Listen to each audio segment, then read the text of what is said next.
Le 23 décembre 2018 sera jour historique pour la République démocratique du Congo, l'une des élections les plus attendues de cette dernière décennie en Afrique.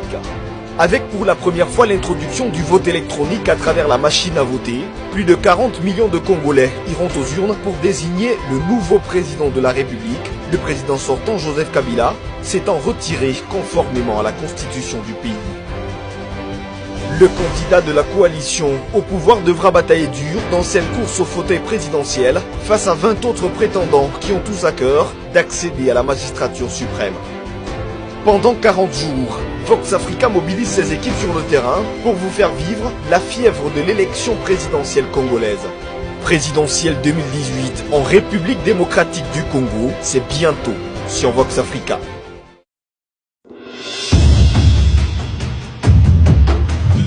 Nous voulons demain être fort, digne et prospère. Un pays qui doit être respecté. Martin Fayulu, c'est l'excellence même. C'est le futur président du Congo.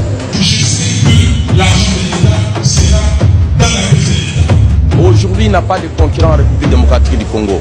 Martin Fayulu. Je suis Martin Fayulu, fils de Marie Tchaka et de Gérard Fayulu. Donc, je suis né à Kinshasa, grandi à Kinshasa. Je suis parti faire l'université à Paris. J'ai fait un 3e cycle de gestion à Paris. Je suis parti compléter mes études à San Francisco. J'ai fait un stage à la SNCF, Société nationale des chemins de fer français. Je suis arrivé au Congo. J'ai été embauché à la BCZ, Banque commerciale zaïroise, qui est devenue aujourd'hui BCDC. Mais je ne suis pas resté longtemps, 2 mois, et je suis parti à Mobiloy. Mobile Zaïre, faisant partie du groupe international Mobiloy Corporation, qui est devenu après ExxonMobil. Voilà, j'ai passé 20 ans dans cette société. On a besoin d'hommes comme ça, d'hommes intègres, d'hommes travailleurs, intelligents, et on a vraiment besoin d'un leadership comme le sien. J'ai acquis beaucoup d'expérience et que je voulais aussi mettre cette expérience au service de mon pays. Et c'est pour cela que je suis rentré ici et j'ai dit je vais investir dans le secteur privé et puis me lancer dans la politique. Le peuple congolais aujourd'hui souffre pour nouer les 2 bouts du mois et encore. Le peuple congolais souffre pour survivre pendant la journée. J'ai constaté que les gens ne faisaient pas la politique comme il se devait. Les gens allaient en politique pour gagner de l'argent. Les gens arrivaient en politique, ils multipliaient les antivaleurs. Donc moi j'ai dit, je vais aller faire la politique et gérer le pays comme on gère une société privée. J'ai l'expérience de la société, des sociétés privées et je vais maintenant mettre cette expérience au profit de mon pays. Quand j'allais dans les aéroports, on me demandait mon passeport. Quand je montrais le passeport, à l'époque Zaïre, et tout ça on regardait, même quand c'est devenu RDC, on tournait ça dans tous les sens. Mais quand je sortais ma carte ExxonMobil, tout de suite on cachetait la page qu'il fallait cacheter. Et je partais, donc mon visa, mon laissez-passer, mon passeport était devenu ma carte ExxonMobil et j'ai trouvé ça pas normal et simplement parce que les Congos n'étaient pas considérés, les Congos étaient un pays pris comme ça où les gens n'étaient pas sérieux et donc moi Congolais, donc j'étais qualifié aussi de pas sérieux et j'ai dit que je devais changer cet état des choses.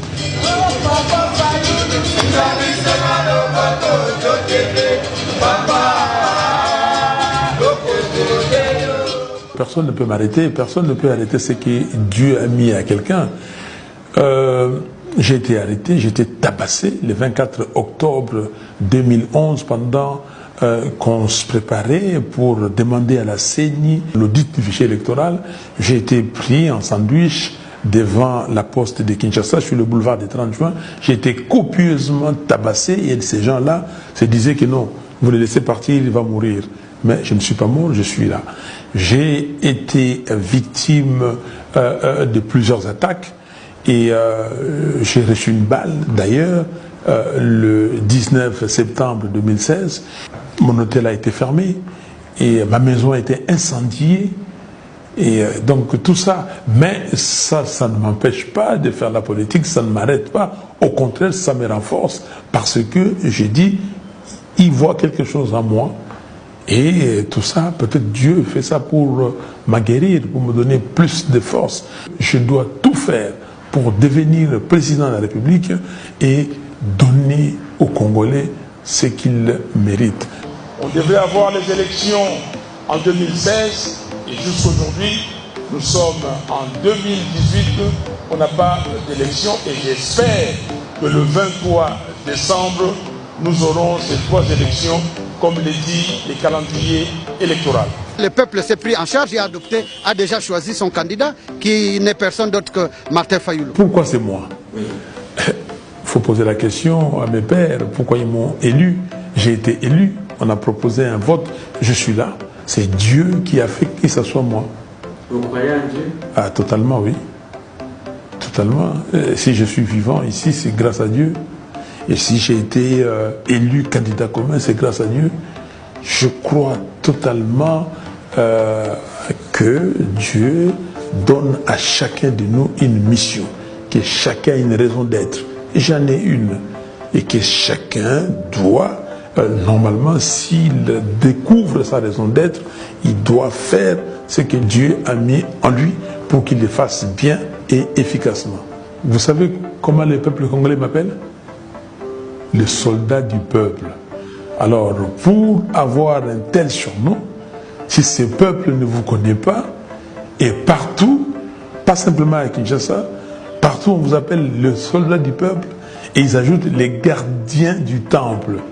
Mais c'est quand même un peu fort, non? Et donc, je suis gardien du temple, ils savent pourquoi, de quel temple ils parlent. Soldats du peuple, ils savent de quoi ils parlent. Martin Fayulu, ce n'est pas un problème de consulter la base. Consulter la base, comme vous le dites, c'est une faiblesse grave pour un leader. J'ai vécu ça d'abord comme un fake news. Sincèrement, j'ai cru que c'était une vaste blague. Mais après, ça s'est confirmé. J'ai dit, bien écoutez, ce n'est pas sérieux, c'est tout.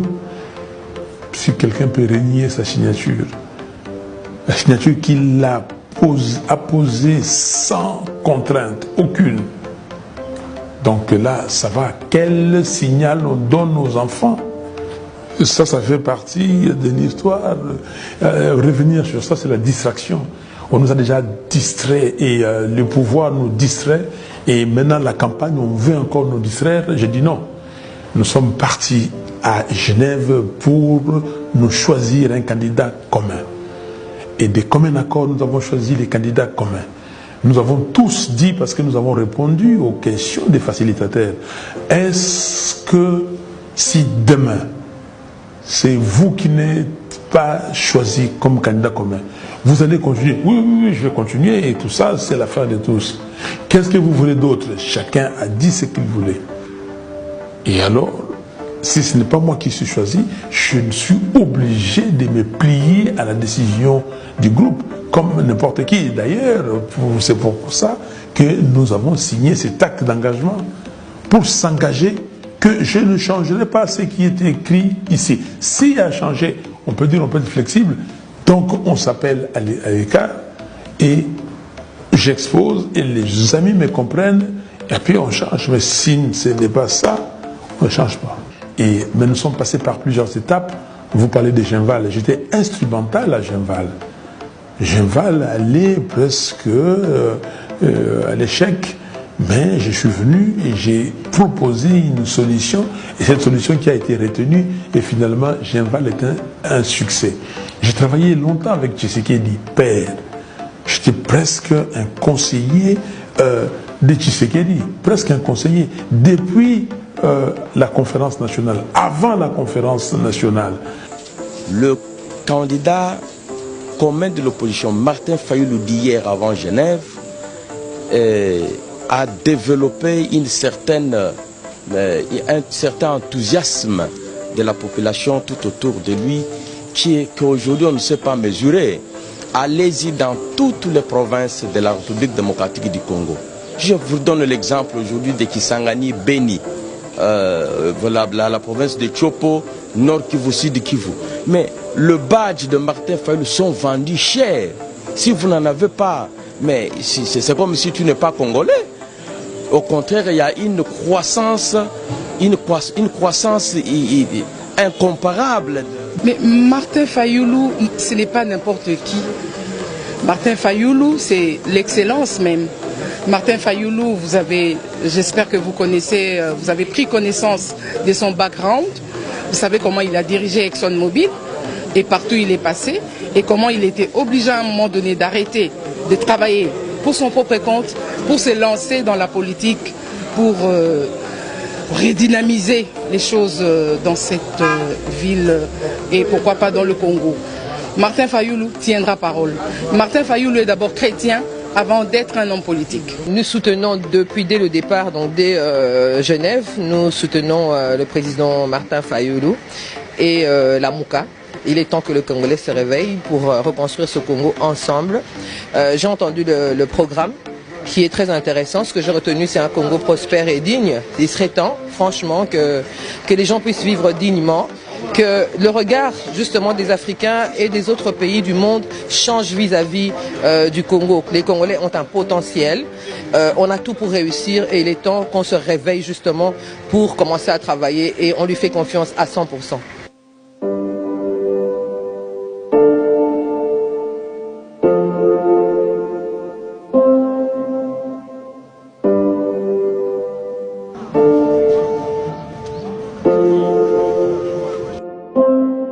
Avec la jeunesse et ces gens-là, c'est eux l'avenir de ces pays.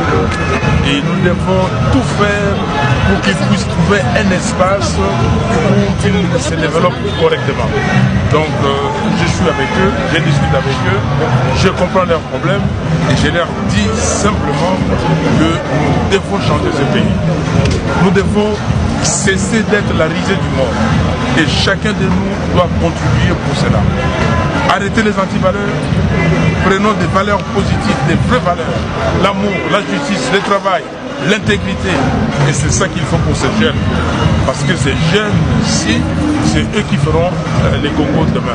Moi, je suis un homme simple, je suis un homme du peuple, je viens du peuple et je resterai avec le peuple. Et pourquoi on m'appelle soldat du peuple? Parce que je combats pour le peuple, je travaille pour le peuple. Je vais, avant de mourir, voir ces pays être sur les rails. C'est-à-dire, je vais mettre les fondations. Pour construire une maison, il faut des bonnes fondations. Je vais mettre des fondations. C'est pourquoi ces jeunes gens, je leur dis tout le temps, élevez-vous, cultivez-vous, instruisez-vous, ayez une bonne éducation, mettez des valeurs, soyez des bons citoyens. La citoyenneté, c'est quoi? Vous devez servir votre pays. Vous avez des droits, certes, vous avez aussi des devoirs. Et bien étudier, c'est déjà un devoir pour demain être compétent et savoir défendre son pays. C'est quelqu'un qui est accessible et vraiment, je suis émotionné aujourd'hui. Bon, c'est ma toute première fois de me rencontrer avec Martin Fayoulou, notre futur président, et nous comptons qu'avec lui il y aura des bonnes choses. Je suis vraiment très ému de rencontrer le président Fayoulou en personne. Donc je demanderai juste à la jeunesse congolaise de voter utile. Si vraiment nous aimons notre patrie, nous devrions voter le président Fayoulou. Pourquoi vous ne voulez pas sortir des chantiers battus? Pourquoi vous dites non, c'est comme ça? Ce pays, ça ne changera pas. Qui vous a dit ça? Pourquoi vous voulez maudire des pays? Vous acceptez qu'on vous dise qu'on n'a pas 15 Congolais compétents, capables pour développer ce pays. C'est un programme commun, discuté de fond en comble. Nous avons passé des jours et des jours. Les gens n'ont pas dormi pour regarder dans le détail. Le premier ministre Mouzito a conduit cette équipe de main avec le professeur Batungoulou et Christophe Lukunzula. Des axes prioritaires. D'abord, l'état de droit. Nous voulons un état de droit. Ça, nous l'avons dit et nous le répéterons parce que sans état de droit, vous ne pourrez rien faire. Vous ne pouvez pas faire le business, vous ne pouvez pas attirer les investisseurs et le peuple ne peut pas se donner le meilleur de soi-même. État de droit, paix et sécurité. diversification des entreprises, mais les entreprises, créer les entreprises, c'est-à-dire la création des richesses et le partage des richesses, très importante. Et maintenant, vous avez l'axe sur l'homme congolais. Parce que, vous voulez, nous disons investir dans les citoyens pour développer la RDC. L'homme, quelle est sa place? Qu'est-ce qu'on fait? Quelles sont les valeurs qu'il a? Comment les renforcer? Et puis, cinquièmement, l'environnement. Comment gérer l'environnement? Comment profiter de l'environnement? Comment faire cet environnement un environnement de développement? Les femmes, nous connaissons, nous savons l'article 14 de la Constitution. Mais nous voulons accélérer la parité. Il faut que la parité soit là. Demain, qu'on nous respecte, qu'on respecte la Constitution. Notre gouvernement, la Mouka, fera en sorte. On n'atteindra pas la parité tout de suite 50-50, mais nous tendrons vers et pour arriver un jour à ces 50-50. Les personnes vivant avec handicap, il y a des mesures. Les personnes âgées, il y a des mesures concrètes qu'on va vous offrir. L'agriculture, une priorité des priorités. Nous pouvons ici décréter que ce pays, c'est un pays vert. J'ai voyagé, je peux vous le dire, dans tous les Kenyans. Je connais tous les Kenyans. Partout où ExxonMobil avait une station, il y avait partout, et je suis passé. Je n'ai vu et j'ai expérimenté cette fable de La Fontaine qui dit ne laissez nulle place où la main n'est passe, elle passe. J'ai vu ça au Kenya, partout. Mais quittez Kinshasa, allez au Congo central, et vous allez voir ici. Quittez Kinshasa et allez à Gungu. Ok? Vous allez traverser tout. Ici, il n'y a rien. Vous regardez les beaux paysages qui vous regardent, les terres qui sont là, on ne cultive pas. Demain, on doit être le premier producteur de maïs en Afrique.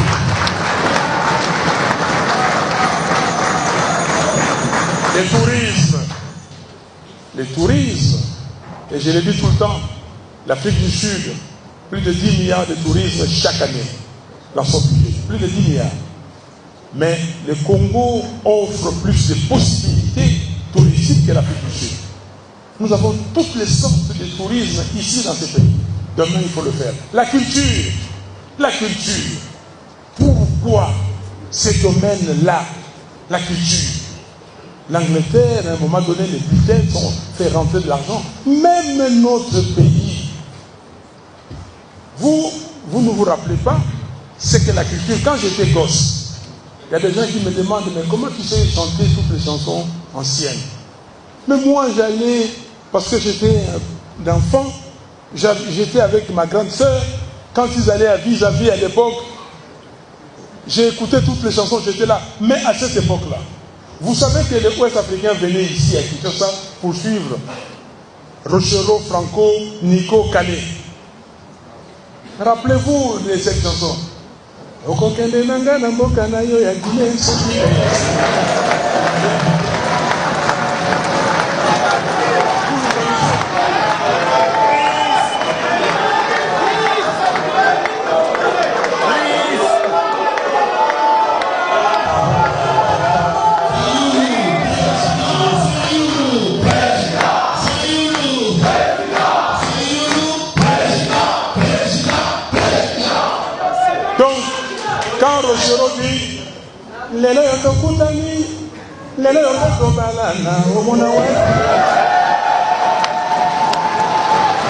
Lui n'a pas de concurrent en République démocratique du Congo, Martin Fayulu.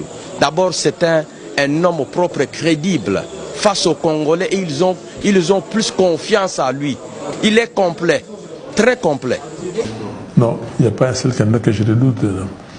Un seul candidat, vu la composition aujourd'hui, il n'y a pas un seul candidat que je redoute. Il y a plusieurs candidats avec qui je suis prêt à travailler. Donc toute personne, tout candidat qui viendra, j'ai les bras ouverts et je lui donnerai les programmes. Il va regarder si c'est conforme. Est-ce qu'il accepte que demain, on fasse une gouvernance intègre? Et si on se met d'accord avec ça, il n'y a pas de problème. Et donc là, moi, je amène les dossiers, chez les autres membres de la Mouka, parce que nous devons décider collégialement en cette matière. Si la personne est acceptée, il vient. Quelles sont les valeurs qui nous unissent, nous, Congolais? On s'attache sur quelles valeurs? L'amour, la liberté, le travail, la justice, l'intégrité. Quelles valeurs? Je veux me dire, si je réunis avec mes frères et sœurs, je sais qu'il ne fera pas ça. Parce que lui et moi, nous partageons cette valeur-là. Je sais que l'argent de l'État sera dans la caisse de l'État et sera utilisé pour construire les hôpitaux, les routes et autres choses d'utilité publique. Est-ce que nous avons des valeurs en partage, en commun? J'entends les autres pays, leurs dirigeants dire, voici nous, Kingangi, attachés à telle ou telle autre valeur. Et là, les gens se reconnaissent. S'il n'y a pas de valeur, chers frères et sœurs, vous ne pouvez rien faire. Le message à la diaspora, c'est très simple. Dommage que la CENI vous a empêché de voter. La CENI n'a pas permis l'enrôlement des Congolais de l'étranger. C'est dommage. Moi, je suis venu vous voir plusieurs fois. J'ai été en Belgique plusieurs fois, en France plusieurs fois, en Angleterre. Même en Angleterre, j'ai été à Birmingham, à Manchester. J'étais à Vienne, au Canada, aux États-Unis. J'étais dans toutes ces contrées-là. On a discuté. Et bon, c'est ma base. Et on n'a pas permis, simplement parce que la CENI a eu peur de vous, en se disant que vous allez donner des voix à l'opposition. Mais on continue à être vigilant. Et je vois ce que vous faites, vous continuez à le faire pour qu'on ne triche pas les élections. Fièrement saluer l'emblème de votre souveraineté, Congo, non béni, Congo, les aïeux, Congo, au pays, Congo, bien-aimé, Congo, nous peuplerons ton soleil, nous assurerons ta grandeur, entre joint au tout soleil. Notre joint du temps de joint, nous sacrés soient le témoin, nous sacrés de l'immortel, serment de liberté, que nous léguons à notre prospérité pour toujours. Quel pays je compte léguer à la progéniture, aux enfants du Congo? C'est un pays digne et prospère, c'est-à-dire un pays puissant, libre, qui est capable d'assurer le développement de ses enfants, son développement et même le développement des pays voisins.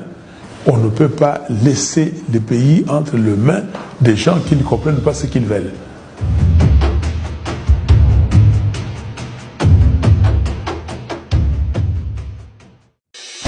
Le 23 décembre 2018 sera jour historique pour la République démocratique du Congo, l'une des élections les plus attendues de cette dernière décennie en Afrique. Avec pour la première fois l'introduction du vote électronique à travers la machine à voter, plus de 40 millions de Congolais iront aux urnes pour désigner le nouveau président de la République. Le président sortant, Joseph Kabila, s'étant retiré conformément à la constitution du pays. Le candidat de la coalition au pouvoir devra batailler dur dans cette course au fauteuil présidentiel face à 20 autres prétendants qui ont tous à cœur d'accéder à la magistrature suprême. Pendant 40 jours, Vox Africa mobilise ses équipes sur le terrain pour vous faire vivre la fièvre de l'élection présidentielle congolaise. Présidentielle 2018 en République démocratique du Congo, c'est bientôt sur Vox Africa.